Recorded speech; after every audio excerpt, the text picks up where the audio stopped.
ओम गुरुभ्यो नमः। ओम गम गणपतये नमः। ओम हनुमते नमः। ओम रम रामाय नमः। ओम मातेश्वर्ये नमो नमः। ओम गौमाताय नमः। ओम नंदीश्वराय नमो नमः। ओम मातृपितृचरणकमलेभ्यो नमः। ओम पितृपुरुषाय नमो नमः। ओम स्थानदेवी स्थानदेवताय नमो। ग्रामदेवी ग्रामदेवताय नमो। कुलदेवी कुलदेवताय नमो नमः। ओम इष्टदेवी इष्टदेवताय नमो नमः। मेरे यूट्यूब के भीतर मेरा कार्तिक का स्नान आज का तो हो गया। सुबह सुबह ये हमारे देव नदी जी कोयल नदी जी में आया, स्नान कर लिया। हालांकि कंघी लाना भूल गया और नहा धो के सब कपड़ा वपड़ा हो गया। आज कार्तिक स्नान कैसे डुबकी लगाते, ये हालांकि आज का एक टॉपिक था। कैसे स्नान करना, कैसे सूर्य को तर्पण पानी देना, और सामने हमारे शिव जी का मंदिर है तो कैसे जाके वहाँ पाठ वगैरह करना। लेकिन कुछ कॉल आ गया जिसके लिए मैं ये टॉपिक नहीं ले पा रहा हूँ। 5-7 मिनट में समापन करके इस विषय को निकलूँगा। लेकिन नदी में आ गया विचार कि नहीं, ये किया जा सकता है, कैसे स्नान किया जाए, नहा धो के थोड़ा सा बताया जाए ऐसा। क्योंकि बचपन में हमारे जो दादाजी हुए और जिनके साथ हम लोग सीखे, मेरा दादा गुरु भी हुए जिनके साथ कार्तिक में आते थे। उसके बाद मेरे दादा जाने के बाद मेरा दादी के साथ भी मैं आता था। तो और कार्तिक पूर्णिमा में बालूका का सब ऐसा करके उधर सिंदूर चंदन दे के करते थे। तो ऐसा कुछ विचार था कि ऐसा आप लोगों को, जो लोग किनली इंटरेस्टेड हैं, उनको बताया जाए।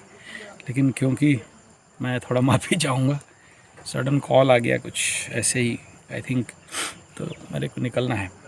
फ़िलहाल मैं 5-7-8 मिनट में विषय को समापन करता हूँ। कार्तिक स्नान बहुत ज़रूरी है और नदी, तालाब, पोखरा इत्यादि में। और हालांकि थोड़ा सा मैं इंतज़ार भी कर रहा था कि लाइट आ जाए, तो जो लाइट आया उसमें मैं कर रहा हूँ। अर्ली इन द मॉर्निंग ब्रह्म मुहूर्त में इसका स्नान, ये आप नहा लोगे तो समझ में आएगा। जो लोग घर में पाइप में नहाते हो, टेप में नहाते हो और सवार में नहाते हो, और वो भी प्लास्टिक का पाइप में आया हुआ, लोहे का पाइप में आया हुआ, प्लास्टिक का टेप में आने वाला पानी में नहाना, और यहाँ शुद्ध पावन नदी में नहाना, कैसा लगता है फ्रेश एंड फाइन जो फीलिंग्स है। और ये अगर आपके आसपास जिनका शहर में कचड़ा हो गया है नदी, उनको बात छोड़ो, लेकिन जिनके पास अवेलेबल है ऐसे सुंदर साफ सुथरा नदी, वेरी एकदम पूरा क्लीन वाटर है ये, आप देख सकते हो। और इसके पीछे कोई इंडस्ट्री वगैरह भी नहीं है। अप टू 200 किलोमीटर तक मैं गया इधर, हमारे राउरकेला से उधर रांची होते हुए। हालांकि रांची से थोड़ा सा इधर ये देव नदी कटता है, और हमारे इधर टाटा से कोयल नदी थोड़ा सा अंदर चला जाता है। तो मैं कोई बड़ा फैक्ट्री नहीं देखा।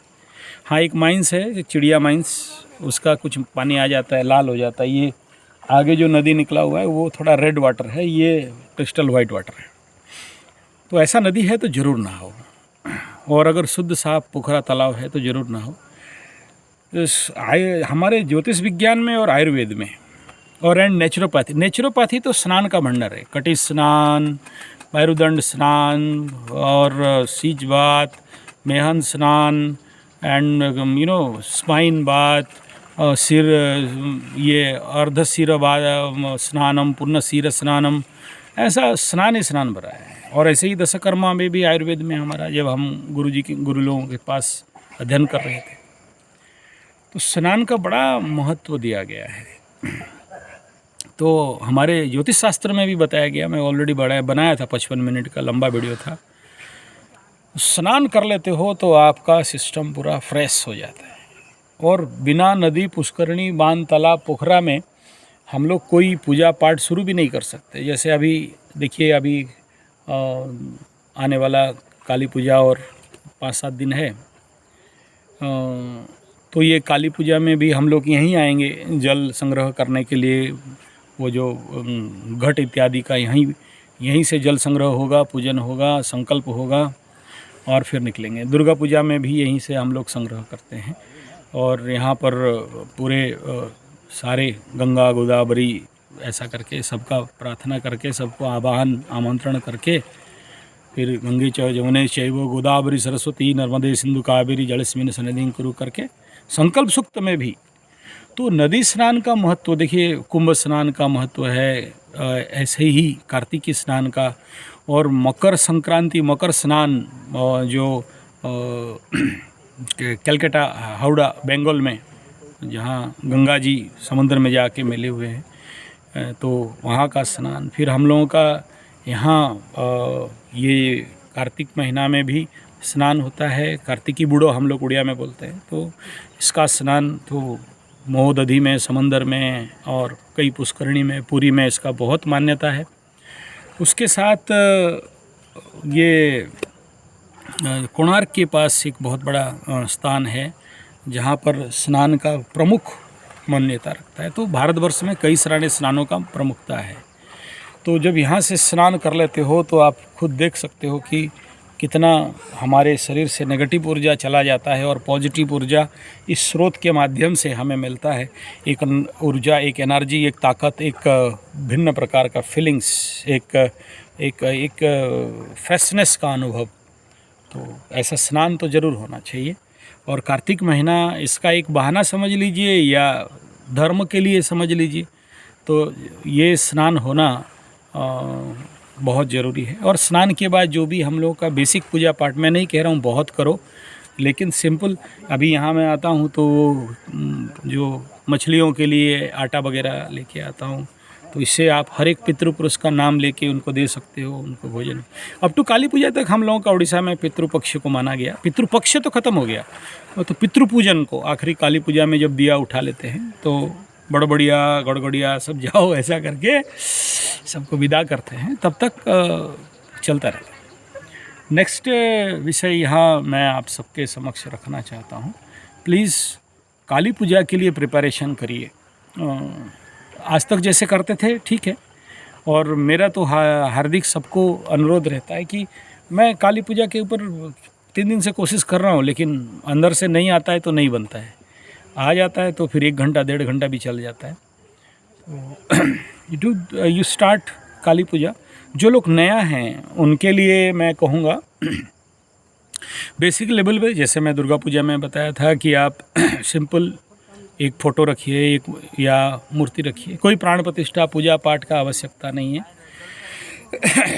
आपके आँख के बराबर रहे, आप उसको वो माता रानी को देख सको। सामने एक दिया, ज़्यादा बड़ा मूर्ति नहीं, छोटा वाला फ़ोटो या मूर्ति।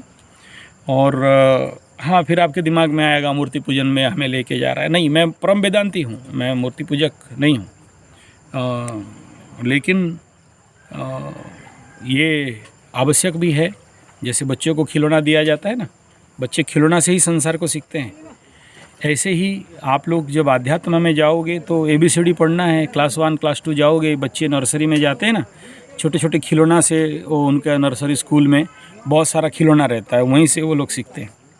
तो ऐसे ही है, आप बेसिक नया लोगों के लिए मेरा ये कहना है, जो ये यहाँ से सीखना है। ऐसा नहीं है कि पूजा नहीं करोगे तो माई आपको वरदान नहीं देगी, या माई तो हृदय से बहुत बड़ा है काली माई का, और उसमें ऐसा ज़रूरी नहीं है कि उसको बहुत कुछ दिए, एकदम नारियल भोग का पानी और वो सारा दोगे, पंडित बुलाओगे, चंडी पाठ करोगे तभी सुनेगी, ऐसा नहीं है। माँ काली का एक जस्ट सिंपल फ़ोटो रख लीजिए और एक दिया लगा लीजिए। और माई को प्रिय है, हमारे उड़ीसा में बोलते हैं झूणा और पणा। झूणा माने धूप, ओरिजिनल धूप है, धूप बत्ती नहीं, वो बाँस का बनाया हुआ धूप बत्ती का एकदम प्रयोग ना करें। बाँस का बनाया हुआ धूप बत्ती पूजा में सबसे ज़्यादा नेगेटिव ऊर्जाओं को विकसित करता है, और वो बाँस का जलाना हम लोगों का हिंदू परंपरा में, सनातन परंपरा में कोई मर जाने से होता है। और आप सुने होंगे जो प्रेत वगैरह वो भागवत जी में भी, तो वो बाँस के ऊपर था, जैसे जैसे वो मुक्ति हुआ बाँस फाटने लगा। तो बांस शुभ प्रेरण के अंतर्गत नहीं आता है। तो बांस का तिल्ली जला के देवता को प्रसन्न नहीं करना, वो पॉसिबल नहीं है। तो उसके लिए आप अगर पॉसिबल है, मैं दिखा दूंगा, मेरे पास है। हम लोग शुद्ध देसी गाय का गोबर का बनाते हैं नवग्रह धूप, तो उसका उपयोग कर सकते हो। उसके बाद एक दिया, और पणा मीन्स गुड़ का पानी हो, या छेना, छेना मीन्स दूध का फटाया हुआ जो पानी निकलता है अगर देसी गाय का है तो। नहीं तो गुड़ का पानी काफ़ी है, मधु का पानी काफ़ी है, तो पणा देना है। थोड़ा सा झुणा, झुणा मीन्स साल का गज का एक अट्ठा निकलता है, तो वो उसको गोबर का उपले में जला के उसको दिया जाता है। आपके पास वो नहीं है तो छोटे छोटे लकड़ियों को जला के थोड़ा सुलगा लीजिए, उसमें देंगे, बहुत अच्छा धुआं निकलता है। और ये एक माहौल बनता है रात का समय। आप अगर मेडिटेशन में बैठते हो, काली मेडिटेशन में काली पूजन करो, तंत्र करो, मंत्र करो, जप करो, तप करो, पाठ करो, हवन करो, ऐसा नहीं कह रहा हूँ। वो सब हायर परफॉर्मा का खेल है, उससे सीवियर लेवल में जाने का बात है। मैं इतना कह रहा हूँ कि just focus on that mother Kali मूर्ति या फोटो, या अगर नहीं तो यंत्र, वो पंच त्रिकोणम च ऐसा बताया गया, त्रिवृत्तम, और उसमें बिंदु मध्य वो ध्यान करने के लिए बताया गया। तो यंत्र काफ़ी है। इसमें है क्या ना, वो जो एनर्जी ऑफ काली, वो ऑटोमेटिकली उसका शक्ति बढ़ता है। काली उली कोई बाहर है नहीं है, वो रामकृष्ण भगवान ही जाने। लेकिन आपके अंदर जो वो the energy of that Kali, that काला, ब्लैक, काला एंड काली, तो वो जब इंक्रीज कर जाता है तो सबसे ज़्यादा जो ट्रीटमेंट ऑफ शनि महादशा, शनि महादेव का दशा का अगर कोई चिकित्सा है तो वो कुछ नहीं है, that is only and only that is Kali. और कई सारे पुस्तक में बताया गया है कि शनि देव का इष्ट देवी और इष्ट देवता शिव और काली है। और शनि का जिसके अंदर बहुत कष्ट है, जैसे जिसका अष्टम शनि है और चंद्रमा से अष्टम है, जीवन में बहुत, मैं रेयर देखा हूँ कोई उन्नति कर लिया तो, बाकी प्लैनेट का भी सपोर्ट है तो, या गुरु बृहस्पति केंद्र में बैठे हैं तो। लेकिन अष्टम शनि, चाहे चंद्रमा से अष्टम हो, चाहे लग्न से अष्टम हो, तो अभी लग्नेश बन के भी अष्टम में हो तो, या कारक बन के तुला राशि का भी हो तो भी अष्टम में बैठ गए तो भी ऐसा व्यक्ति कोई बहुत कुछ 30 मार का हो जाता है, नहीं होता। आप 100 रुपया का मेहनत करता है और मैक्सिमम 8 रुपया का कमाई होता है, ये लोग उसके यूटिलाइज करते हैं। और लेकिन हाँ, आयु बढ़ जाता है, ये क्षेत्र ठीक है। लेकिन जो अष्टम स्थान है, मरण तुल्य पीड़ा, मैं देखा हूँ लोग तड़प के जी लिए, आयु तो बहुत दे दिया, जी लिए, लेकिन ज़िंदगी कहीं हॉस्पिटल में, कहीं बेड में, कहीं बीमार में, कोई शक्तिहीनता में, और कहीं दरिद्रता में, ऐसा गुजरने लगता है। बहुत मेहनत करते हैं, कोई खास कमाई नहीं हो पाता है, तो ये परिस्थिति रहता है। तो जिसका लाइफ में ऐसा समस्याएं चल रहे हैं ना, वो नहीं कर पा रहे हो, या फिर ऐसे लोग जिनका चतुर्थ शनि है, ढैया में जन्म ही हुआ है, जन्म से ही चंद्रमा से चतुर्थ शनि है, जन्म से ही उनका पंचम शनि है, पनौती शनि, कुछ भी काम करे होता नहीं है, जन्म से ही उनका अष्टम शनि है, जन्म से द्वादश शनि है, नवम शनि भी इसमें आ जाते हैं।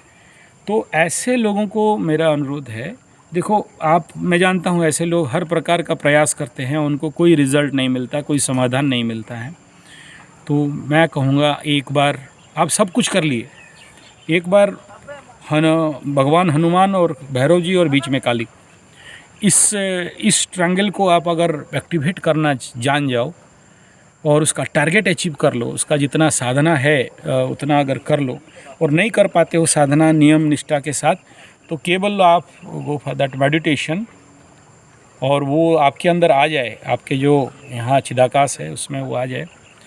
तो मेरा चैलेंज है, और मैं कई लोगों को ऐसा देखा हूँ, अर्श से फर्श में पहुँचते हुए, फर्श से अर्श में पहुँचते हुए, फर्श अर्श मतलब जीरो से हीरो होते हुए, और उनके लाइफ में जो हॉस्पिटल का चक्कर लग रहे थे ख़त्म हो गया, जो ऋण में डूबे हुए थे ख़त्म हो गया, जो रोग में डूबे हुए थे ख़त्म हो गया। इवन तक यहाँ तक बहुत सारे लोगों को बोलता हूँ, यार चिंता, मतलब जो ज़िंदगी चिंता में व्यतिव्यस्त था, रोग रिपो, ऋण, कष्ट, पीड़ा इत्यादि इत्यादि से, चोर चपेट, एक्सीडेंट और हॉस्पिटल का चक्कर, शत्रुओं का चक्कर। हाँ, ये अष्टम शनि वालों का शत्रु भी बहुत होते हैं, बिना फालतू का बिल्डअप हो जाते हैं।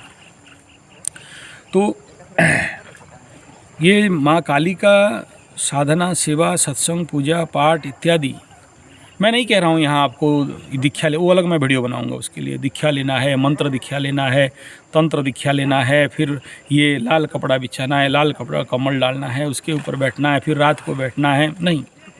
और जानते हो ये जो काली माई का साधना है, अगर ये कार्तिक महीना काली रात का जो वो काली पूजा का रात है, इतना टॉपमोस्ट रात है कि कई लोगों को इसी रात, एक रात का साधना साल भर का एनर्जी दे देता है।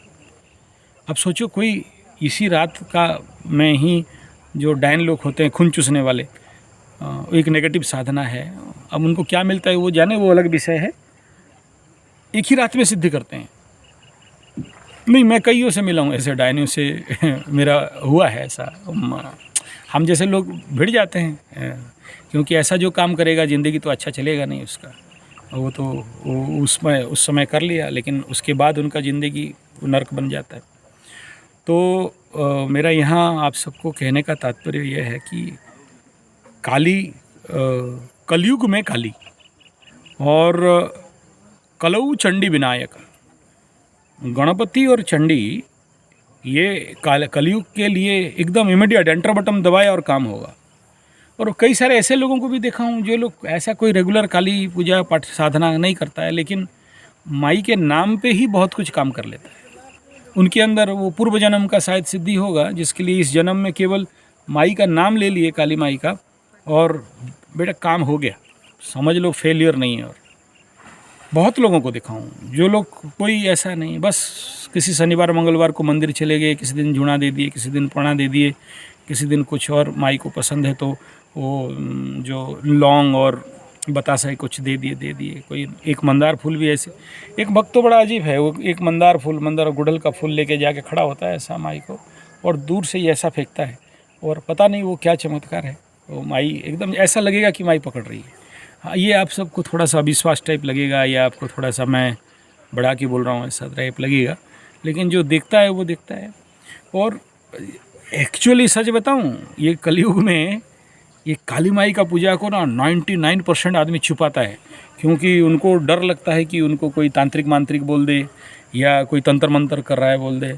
तो काली माई का तो सीक्रेट सब्जेक्ट तो यही है कि मतलब मैं देखा हूँ 100 में से 80 लोग काली माई का ही पूजा पाठ साधना, और आखिरी में वहीं जाते हैं।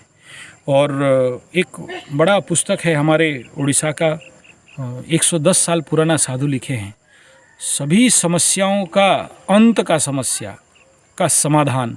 मतलब आप सारा कोशिश किए और आपको कोई समाधान नहीं मिला, फिनिश एंड फाइनल हो गया कि आप और नहीं सक रहे हो साधना करने के लिए, तो उस कंडीशन में आप एक ही रास्ता है, वो है माँ काली का सहस्र नाम का किसी स्मशान में जाके पाठ करना। और उसमें और भी विधान बताए, वो सीक्रेट है, वो बताना ठीक नहीं है, वो जिसके लिए ज़रूरी है उसके लिए केवल कराया जाता है। और फिर मैं बोलूँगा और कुछ लोग फिर उसका प्रयोग करने लग जाएंगे, और इसका जो हिट है, इसका जो फायरिंग रेंज है, बड़ा भयंकर रेंज होता है। और मैं आज तक जिसके लिए भी कराया, अगर कोई बीमार, ऋण, रोग, रिपू और बाकी के लिए, आज तक फेल हुआ ही नहीं। ऐसा एक चीज़ है, उसके लिए कुछ साधना कुछ नहीं, ओनली 10 पाठ ही है ना। माई इतना खुश हो जाती है, इतना प्रसन्न हो जाती है। और आप जब स्मशान में जाके, स्मशानालयवासिनीम कहा गया, और वो जो माँ काली है स्मशान में जब वो एक्टिव होती है, तो आप बैठे हो रात को, तो then you feel that energy कि वो उसका प्रकट हो गया, मतलब अब नाउ सीज। और फिर उसके बाद जो भी आप भेंट लाए हो या दे रहे हो वो दे देते हो। तो चलो, ये मैं काली का बात बोलता रहूँगा ना तो बोलता ही रहूँगा, और प्रचंड बोलता हूँ। मतलब मैं कहूँ तो माई का एक प्रचंड कथावाचक हूँ। 91 से मेरे को ऐसे गुरु मिल गए, रामकृष्ण सेंटिनरीज वाले और रामकृष्ण मठ के और विवेकानंद का कथा, रामकृष्ण परमहंस का पूरा the gospel of Ramakrishna Paramahansa. And मैं वहाँ काली जी को बहुत पढ़ा और बहुत अनुभव किया, और ऐसे ऐसे साधु संत से मुझे मिलने का मौका मिल गया जो काली का बेस रूट को जानने वाले होते हैं। और अभी जो मेरे जीवन में जो गुरु चल रहे हैं, ये लोग भी टॉप लेवल के काली साधक हैं, सुपर टॉप, जो एक बार उनके पास खड़ा हो जाए, और मेरे पास जो भी शिविर में आते हैं मैं उन तक ज़रूर लेके जाता हूँ कि एक बार दर्शन कर लो, चरण धूल हो जाए, पता नहीं आपके अंदर वहाँ से रास्ता मिलेगा। और काली नहीं होती तो रामकृष्ण भगवान नहीं होते, विवेकानंद जैसे महान व्यक्ति नहीं होते, काली नहीं होती तो बहुत कुछ नहीं होता। अब जब निकलेगा, मेरा टाइम भी हो गया, फ़ोन भी आ गया, एक और आ रहा है कॉल। तो ये हमारा जो नदी है, आप ज़रूर इसको, मैं जितना हो सके दिखा रहा हूँ, लोग नहा भी रहे हैं यहाँ, बहुत सुंदर वातावरण और एटमॉस्फेयर के साथ हमारा ये नदी है। अभी नया ब्रिज भी बन रहा है यहाँ, ब्रिज बन जाए तो ऊपर छलांग मारेंगे हम लोग, है ना। नया ब्रिज बन रहा है इसमें, तो मज़े का बात है। तो चलिए, थैंक यू, धन्यवाद, नमस्कार।